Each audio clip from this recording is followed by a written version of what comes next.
Hello guys, మనం చిన్నప్పటి నుండి స్పేస్లోకి వెళ్ళాలని ఎన్నో కలలు కాస్తాం, కానీ వెళ్ళలేము. అయితే అమెరికాకు చెందిన ఒక అమ్మాయి స్పేస్లో ఉన్న మ్యారిస్ అంటే అంగారగ్రహం మీదకు మొట్టమొదటి మానవ యాత్రికురాలుగా 2033లో ఆమె మ్యారిస్ మీదకు వెళ్ళబోతుంది. అయితే ఈమె మ్యారిస్ మీదకు వెళ్ళడానికి 7 years ఏజ్ నుండి ట్రైనింగ్ తీసుకుంటుంది. తన పేరేంటో తెలుసా? అలెస్సా క్యారిసన్. తన చిన్నప్పటి నుండి ట్రైనింగ్ అంతా నాసా నుంచే తీసుకుంటుంది. అయితే నాసా టీం వాళ్ళు ఎక్కడ శిక్షణ శిబిరం ఏర్పాటు చేసినా అక్కడికి వెళ్ళి శిక్షణ నేర్చుకుంటుంది. చూసారా తనకి ఎంత ఇంట్రెస్ట్ ఉందో మ్యారేజ్ మీదకి వెళ్ళడానికి. నాసా రూల్స్ ప్రకారం 18 ఏళ్ల లోపు వారినే చేర్చుకోవడానికి అర్హత ఉంది. కానీ ఈమె 17 ఏళ్ల వయసులోనే అలెస్సా క్యాసిని చేర్చుకోవాల్సి వచ్చింది. అందుకు ఆమె పేరు వయసు గుర్తించరు.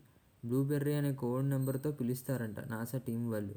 నాసా వాళ్ళు అలెస్సా క్యారిసన్ చిన్నప్పటి నుండి కార్టూన్ చూసి ఒక సిరీస్లో మిషన్ టు మ్యారిస్ అని ఉంటుందంట.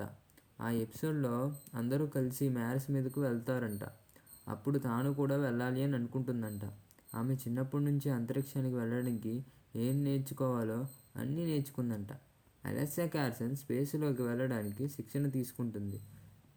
గ్రావిటీ లేని స్పేస్లో ఎలా ఉండాలి, అసలు వాటర్ ఎక్కువసేపు ఎలా ఉండాలి, సాంకేతిక పరిజ్ఞానం ప్రకారం మ్యారస్కు గృహంపైకి వెళ్ళేందుకు 6 నెలల టైం పడుతుందంట అని, తాను ఏడాది పైగా మ్యారస్పై గడుపుతుంది అని తెలిపారు.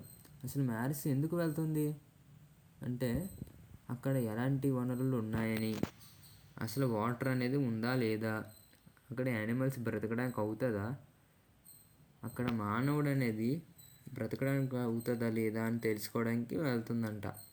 అలెస్సా క్యారిసన్ ముందుగా స్పేస్లోకి వెళ్ళి రానుంది. అక్కడికి వెళ్తున్న మొట్టమొదటి టీనేజ్గా రికార్డ్ సృష్టించింది. అయినా అలెస్సా క్యారిసన్కి స్పేస్ వెళ్ళే నాటికి 32 సంవత్సరాలు వస్తున్నాయంట. అలాగే అలెస్సా క్యారిసన్ ఈమె ఎలాంటి రిలేషన్షిప్లో కూడా పెళ్ళి అలాంటి వాటిల్లో చేసుకోదంట. ఒకవేళ మళ్ళీ తిరిగి వస్తే నాకు ఉపాధ్యాయులు కానీ ప్రధాన ఉపాధ్యాయులు కానీ పోస్ట్ ఇస్తారని కోరుకుంటుందంట. మా వీడియో నచ్చుంటే లైక్ చేసి సబ్స్క్రైబ్ చేయండి.